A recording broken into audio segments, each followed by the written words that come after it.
From childhood sexual abuse, homelessness, and severe addiction to drugs and alcohol, John Giordano had an incredible life transformation. You don't want to miss any part of this fantastic story, and it will encourage anyone who knows someone who is struggling with substance abuse. John has published 3 books and has a lot to offer to our audience today.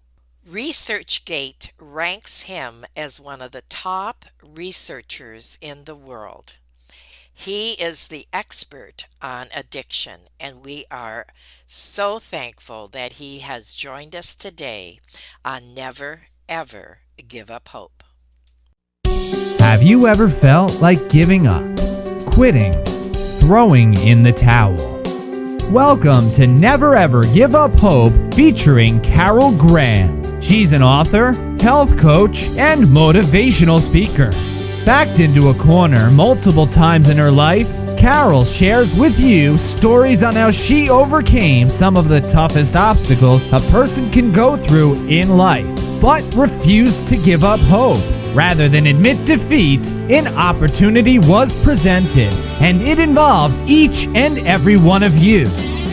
Carol will feature spectacular guests who will share their messages of hope, encouragement, and their inspiration to prove why life's adversities only make you stronger. And now, welcoming the host of the show, here's Carol Graham.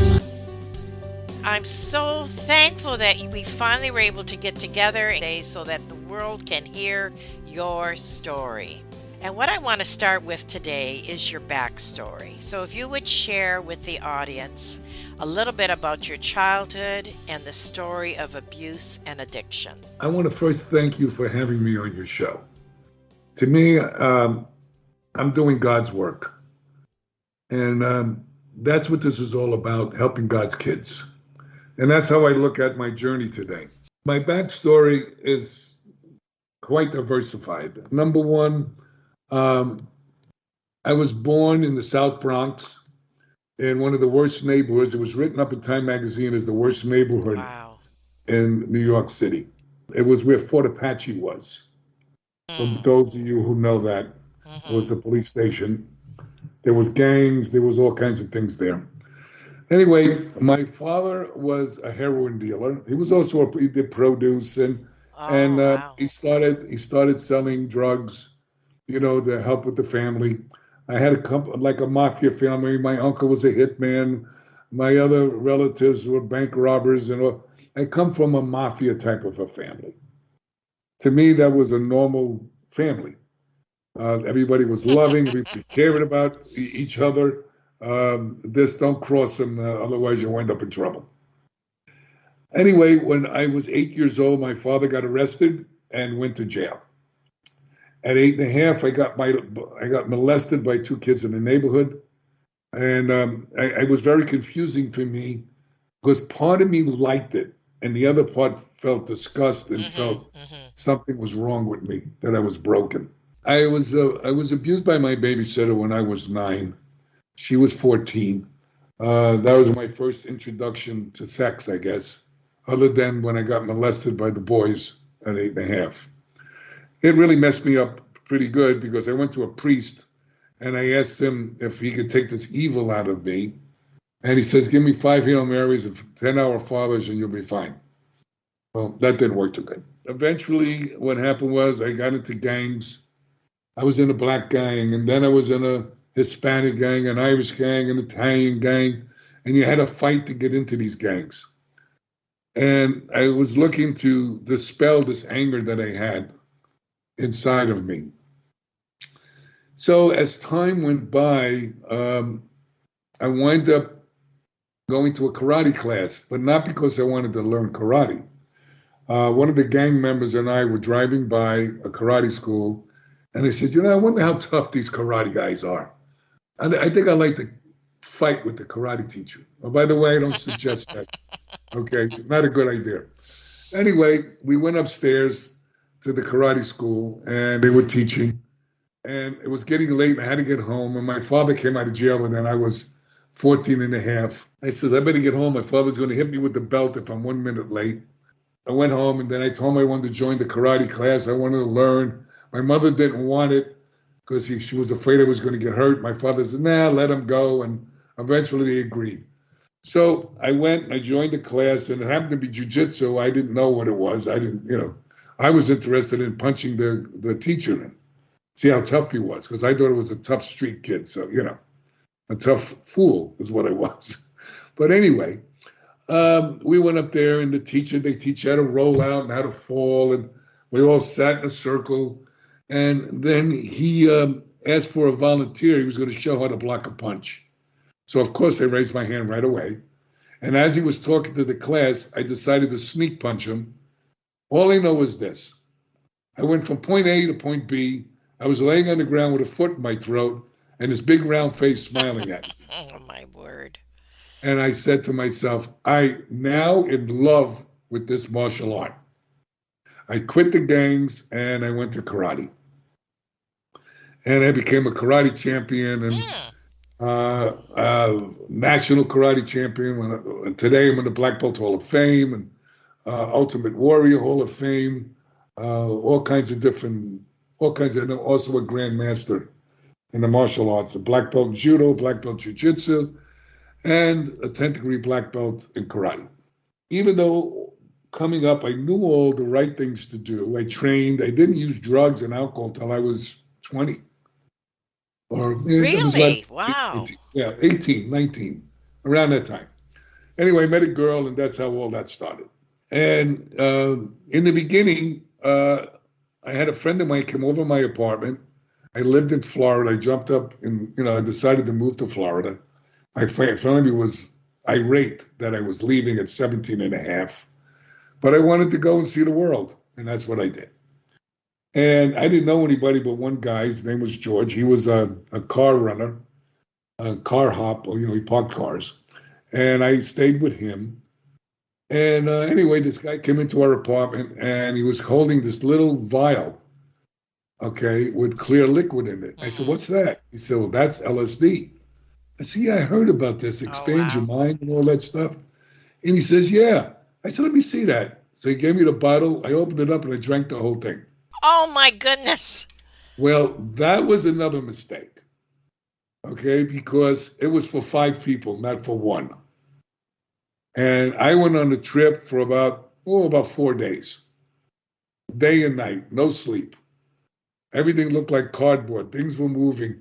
Thoughts were flying. I almost killed the guy that gave me the LSD by accident because for some reason he looked like a frog. I don't know what that means, right? I said, you look like a frog. I think I'm going to kill you. And then he said, well, look at that light over there. And thank God he knew how to change my mind. And I went on this journey. So I started with acid. And then I went to pot. I didn't like pot because it used to make me eat too much. And I got in my way of my training.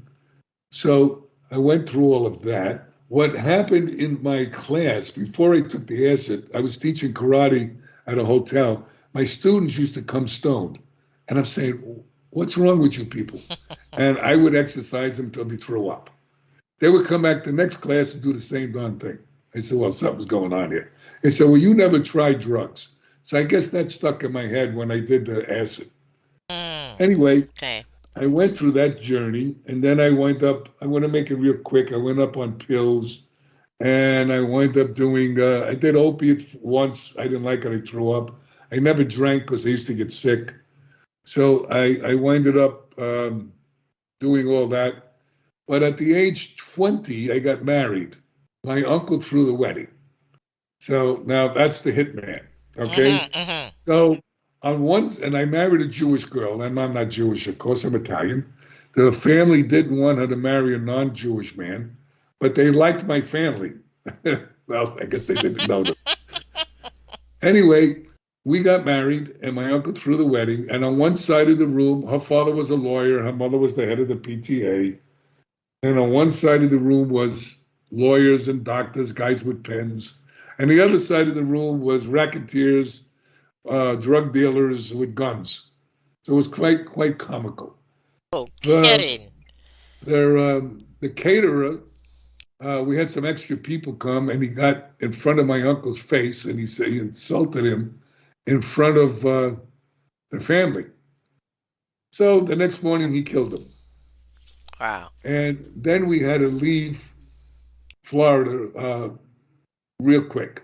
New York, I mean, real quick, to get back to Florida because they were coming over to my grandmother's house, all the detectives to pick up my uncle. That was my beginning story of this journey of drugs and alcohol. I said I would never be like my family. I ended up being just like them. I wound up dealing drugs, and I used to do collection work for the smugglers. I used to teach one of the cartel's bodyguards martial arts. I did a lot of crazy stuff. And anyway, eventually I got out of hand over the years, and my family did what is known as an intervention on me. Oh, really? Your Yeah. family did? Yes. And I told you who my family was, right? Right. So I'm one of them who did an intervention on them because No they were kidding. drug dealers, and I was really I was out of control, totally out of control. And that's how I got to, but it didn't happen right away. So let me back up a little bit. Before all I started getting out of control, I did a lot of things.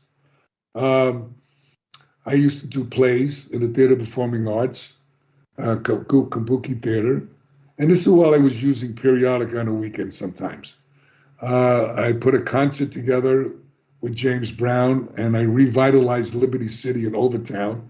That's the black community where they had the riots, and nobody wanted to go in there and shop. I worked for Flea Market USA. They had about 500 businesses under one roof, and I got together with the SBA people, a small business association, to teach people how to run a business, how to buy wholesale. Then I went to all the churches and all the deacons and, had them, get together to help me to revitalize the city and bringing in other Caucasians, Hispanics into the community. And then, now this is while I was using, by the way, not Oh, heavy, my but goodness. heavy enough. I decided to invite President Reagan to come to the flea market concert with James Brown. Everybody laughed at me. What happened was the White House sent me a letter stating that the president, sorry, couldn't show up, but he's sending a representative. And that was Carrie Meeks. Carrie Meeks was, at the time, she became Senator Meeks eventually. And Carrie Meeks checked me out, did everything, and they presented me with the Martin Luther King Award on stage in front of 60,000 people. It was an outdoor concert that was free to the communities. So even while I was using, I was sometimes on the right track, but I got run over by a train, went onto the wrong track. And that's when the family members eventually said, John, you're out of control. I mean, I was fighting, I was doing all kinds of crazy stuff. So I went to treatment. I didn't believe in treatment. I said, treatment, what am I doing with these people? I wouldn't even get high with these people. What am I doing with them? So my mother said she'll never talk to me again, which my mother would never do that. So I said, look, I said to myself, I'm going to take a rest. I'll just stop using for a while. Maybe I went a little overboard. And I had a little Coke in my sock. I went into the bathroom, do a couple of hits. And then I went upstairs to treatment. I had dark sunglasses on. See, I didn't want anybody to know me because I used to teach a lot of the doctors and the nurses their kids. And here I am in a drug treatment center in Mount Sinai Hospital. So anyway, I went in there. I remember sitting in group, and they're telling me to share my secrets. So if I share my secrets, I have to kill you. So, you know. And then when the therapist started coming on me too hard, I would tell him, listen, if you keep messing with me, when you go down to your car, I'm going to have my black belt beat the shit out of you. I mean, I was the nastiest, angriest person that you want to meet. And that all came out as I was clearing up. And I started to realize how I hurt myself and my family and how angry I was. It wasn't anybody else. I was angry at me for being in this position. You know, one end of the world, everybody looked up to me as this karate champion, and the other end, a drug addict. You know, drug addicts have a different mask that they wear. Right. So what you see is not what you got. And anyway, I had a spiritual awakening in treatment. And what happened was it was Christmas Eve. I went into treatment December 4th. Now that's coming up on 38 years I'm in recovery now. If you would have told me this, I would have probably punched you in the face, trying to make fun of me. The bottom line is that I wanted to go home on Christmas Eve to spend it with the family, and the therapist said I can't. And I got crazy. I don't just get angry, I got rageful. I punched the door, I walked into my room. I never had my bags unpacked, I was always leaving. Thank God my family knew the owners of the treatment center, so they tolerated some of my nonsense. Otherwise, they should have thrown me out. I remember the therapist saying to me, John, you ever pray on your knees? I said, let me tell you something. I got calluses on my knees. I'm a recovering Catholic. That's all we did was pray. So he says, no, for humility. I says, give me a break. What do you mean God doesn't listen to me? How about if I'm in the closet? You think he can hear me? So it was all this anger, but I had all this pain because, when you clear up all the stuff that you did and all the things, you start to see, instead of blaming everybody, you start to look at yourself. I try to get my knees down. I know this may sound a little weird to you people that are listening to this, but I couldn't get my knee down. And that freaked me out a little bit. It seemed a little stupid. Anyway, I had to push my knee down, then I had to push my other knee down. And I think for the first time, I prayed to get rid of this pain that I'm in, this anger, this rage. And it left like it never was there. And I still can remember that time. And it just vanished. And I don't know about you or anybody else out there. My stuff don't vanish like that. Right. And so I tried to get it back. It wouldn't come back. That was my first spiritual awakening in treatment, my turning point. My second turning point in treatment was just before you leave treatment, they have what is known as exiting. Now, exiting means they have the therapist, they have the nurses, the doctors in a room, and they see if you need long-term treatment or more treatment. And by the way, I was there 6 weeks instead of 4. The doctor said I was doing great. The therapist, the nurses said, yeah, John turned the corner. And the head doctor said, well, you could take the kid out of the street, but you're not going to take the street out of the kid. I turned around and just cursed at her. I looked at everybody and said, I could kill everybody in this room. You'll never get out alive. And the doctor said to me, John, all we want to do is help you. I burst out crying. I ran out of the room. I felt like I was an inch tall running out of my shoes. And that's when everything changed. And over time, when I went, they had to throw me out of aftercare because it was only supposed to be for a year. I stayed a year and a half. I went to therapy. I did everything. I didn't even know what therapy was. I didn't even know what treatment was, by the way. They said, go to 90 meetings in 90 days. I just kept going to meetings. I didn't like them. I says, I didn't come here to join a new religion. I feel like I want to get high when I come here. Maybe everybody's coming here to meet connections outside. I looked at everything negative. But as time went by, things started to change. I started to look at things differently. And I started to clear up more and more and more. And I only went to the 9th grade. So I had really low self-esteem. You would never know it, but I couldn't spell very well. Thank God for spell check today. Anyway, my grammar wasn't that good either. And they have grammar check, by the way, so don't worry about that. Here I am. I went back to school. I got my GED. I did all this. I don't want to give away the whole book.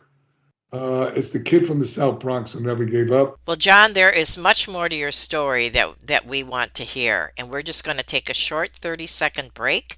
And when we come back, you are going to tell us how your life not only turned around, but has been an incredible influence on so many others. Carol Graham would like to show you the path from misery to miraculous triumph. In her fast-paced memoir, Battered Hope, she relates her determination to succeed as someone who experienced one horrendous nightmare after another. Gang raped and left for dead, loss of a child, husband falsely imprisoned, and cancer. Nothing could break her tenacity or faith. No matter what you face, heartache, loss, suffering, or injustice, Carol will illustrate how she became a victor the same way you can. The secret is to never, ever give up hope. Order your copy at Amazon or batteredhope.blogspot.com. This has been an incredible first half to an amazing story.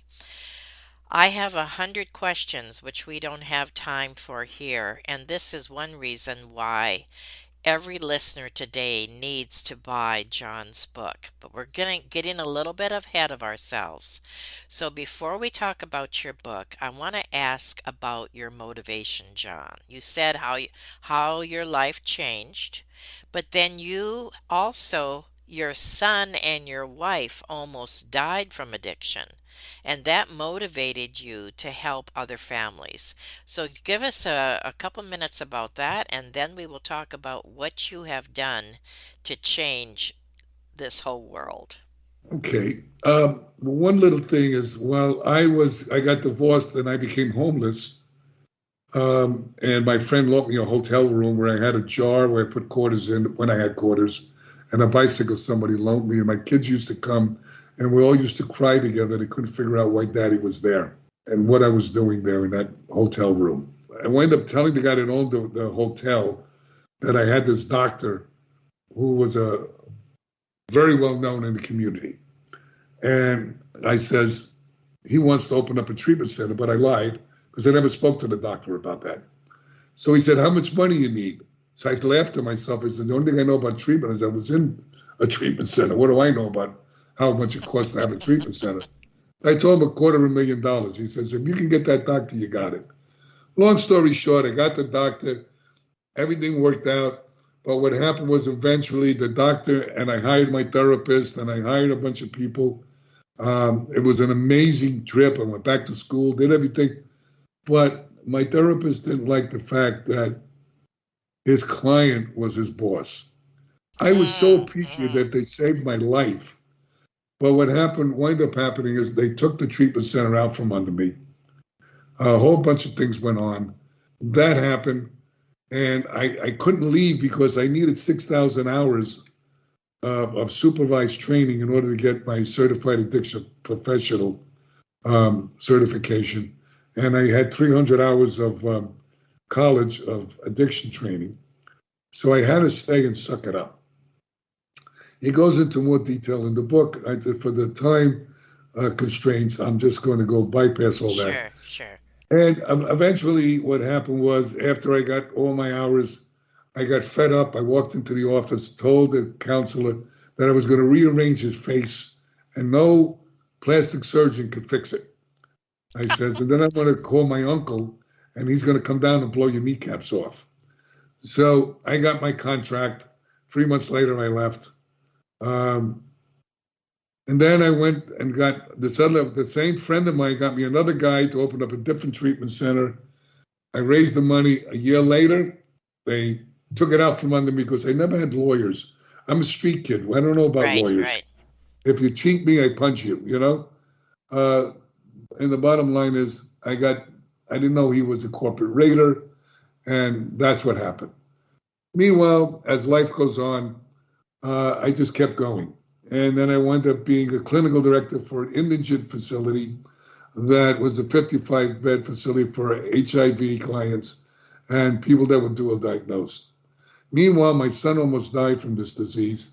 He OD'd, and I watched him put charcoal down his throat in the hospital, and I was crying hysterical, blaming myself for being an addict.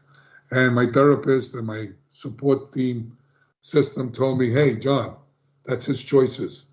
You changed your life. He's got to learn. Mm-hmm. Today, I can tell you he's got 18 years clean, and he's the best son I could ever have in my entire life. And it goes into all the trials and tribulations I had with him and my daughter. And then my wife, over the years, is in recovery. She wound up relapsing and almost dying. And that cleared up, and now she's 15 years clean. Life shows up. And what wound up happening is I started a treatment center, which I didn't want to do again, but with my own money. But I only had $300 because, see, addiction comes in many flavors. It's not just drugs and alcohol. There's eating disorders. There's shopping shopping addiction, there's gambling addiction. There's many different flavors for addiction. Most people say, well, how do you know you're an addict? I said, look, here's a simple way. When you continue to do a substance or a behavior in spite of adverse consequences, maybe you need to take a look at that. Good. So Excellent. what wound up happening was I opened up this treatment center with $300. That's all I had. My friend owned the building, was 750 square feet. And I says, I only got $300. He says, how much you got? 300? Good. Pay me in 3 months after you build it up. And as time went on, I built it up. I got my other friend Jerry came in, who I used to work with at this place called The Better Way. And then his son was a genius with the internet. And we had the bill collectors for at least 2 or 3 years chasing us. And we still gave people treatment that didn't have any money. And we couldn't even pay our own bills. But we didn't matter. And eventually, it got better and better and better. And I got in touch with different scientists and researchers. And people used to laugh at me, go to Giordano, he'll give you vitamins and cure you. And I used to tell them that we're missing something. There's only a 5 to 8% recovery rate. We're not looking at people. Where's depression coming from? Where is anxiety coming from? It's not just coming from your psychological. You can have leaky gut syndrome, H. pylori infection, all these gut issues that cause depression and anxiety, low testosterone, high testosterone, closed head injuries, hypoglycemia, heavy metals, toxicity. People, we're not looking at this even today, but we looked at it with my treatment center. We did hyperbaric medicine. We did neurofeedback, acupuncture. We did all kinds of different treatments. And we wind up in 2012, we sold the treatment center for, you ready? $45 million. Unbelievable. Now, if you would have told me that, I definitely would have stopped punching you, thinking you try to tease me. And it's really interesting how the journey changed. Here I am, went to the 9th grade, got a GED. I got all my certifications. I went to college. I was going to get licensed. I opened the book and I see the book was 5 years old. By the time I got out of college, it was antiquated. It was already outdated. My word. So I decided to get certifications where I can really help. And then they gave me an honorary doctorate degree. And here I am. I lecture all over the world. I write books. I'm in all these peer-reviewed journals. Never in a million years, I remember them telling me in the beginning of treatment, beyond your wildest dreams. And I said, these people are nuts, because I could not see a way out. But I just kept putting one foot in front of the other. That's it. And that's what changed my life and changed a lot of lives. I like what you said there. Not just changed your life, but it's changed a lot of lives. Well, Awesome. when you save one addict or alcoholic and help them to save themselves, you don't save them, they save themselves. You save a whole family. That's right. If I can, I want to read something that I wrote in the back of this book, which I tell everybody about. There is one thing in this world, one special lesson, one constant that has guided me through the turbulent waters of life. This infinite rule which most people know but ignore, or who simply do not follow their life lessons. That is, no matter what, no matter the circumstances, the obstacles, the people that get in our way, or things that slow us down, follow this one simple rule. Never give up on your dreams, never let go of your passions, and especially never give up on yourself or God of your understanding. I was blessed to become extremely successful, and I'd like to share my story with you. This is how my life was transformed and how I saved from falling into the abyss of hell, and by following this one rule and learning how to have a life worth living. Just as you have touched me deeply in many areas, you have touched this audience. I know that. You come from a place that it was raw, You shared your story raw, which I absolutely love, and thank you for that. And to come to a place of understanding your fellow man, of wanting to help your fellow man. And as many people that I've had on this show with even stories, remotely close and some very different than this, they all basically say the same thing, and that is their motivation is to help someone else. That is evident in when you shared your story. And I know that my audience is going to love sharing this. They need to buy your book. They need to share your story and your book. And I encourage each one to do that. All the links will be in the show notes. And I trust that your book will get into the hands of those not only for an interesting read, but for those who really need to hear this. Writing the book, I cried. Yes. I got a little down. I got up. Yeah. It was a journey that what I had to put it down because I had to relive all of the traumas of my Yes, life. yes, yes. One thing I want to ask you about, because this really impresses me, and that is the 79 peer-reviewed research papers that have been published. Explain to the audience, in case they do not know, the impact that this has. Well, in order to get a peer-reviewed journal, okay, you have to have evidence, number one. It has to be in front of, they put it in front of a board of scientists, researchers, and Hmm. doctors. Hmm. And they look at it, they tear it apart and put it back together. And it has to have efficacy. So it has to have substance that makes sense. Um, and that's what it takes. And I work with about doctors and scientists and researchers and clinicians from about 15 universities. Now, if you're going to ask me how that happened, I don't even have a clue.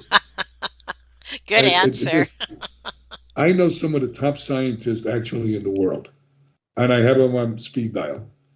Here I am, a kid from the South Bronx, who only went to the ninth grade and got a GED, doing all this. So for you that are listening out there, don't give up hope.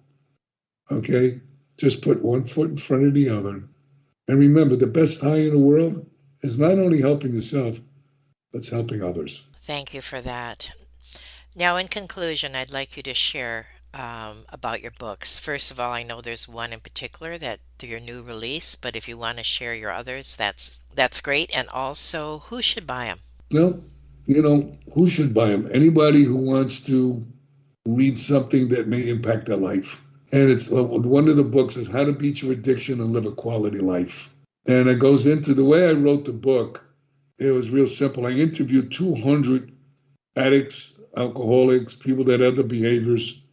I wanted to know what they did to stop those behaviors and to stay clean and sober. And not just stopping drugs and alcohol, not just stopping them, but how to live a quality life.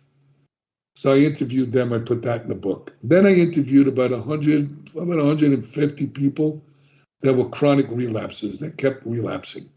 I wanted to know what they did and what they didn't do, and put that in the book. And then I put my own things into the book. And that's how I wrote the book. Okay, that's excellent. Thank you for sharing that. And they're available Oh, Amazon. they're available everywhere. You can get them Right, on right, Amazon. You can get them at Walmart. You can get them at Barnes and Noble. right. Okay. Yeah. Now, you did give us a conclusion already, a synopsis of your story, and I appreciate that. Any other words as we close that you would like to share? Well, one of the things that I always tell people is this: never give up, no matter how bad things seem, and reach out and ask for help. There's no shame in that game. Thank you, John. This has been enlightening, to say the least. Encouraging. I'm thankful that someone like you and your expertise is out there to bring awareness to this increasing problem, especially in our current climate. So I thank you for that, and I thank you for being on Never, Ever Give Up Hope. Thank you. Thank you for listening to Never Ever Give Up Hope, featuring Carol Graham. Did you know that most people succeed because they are determined to? Quitting was never an option.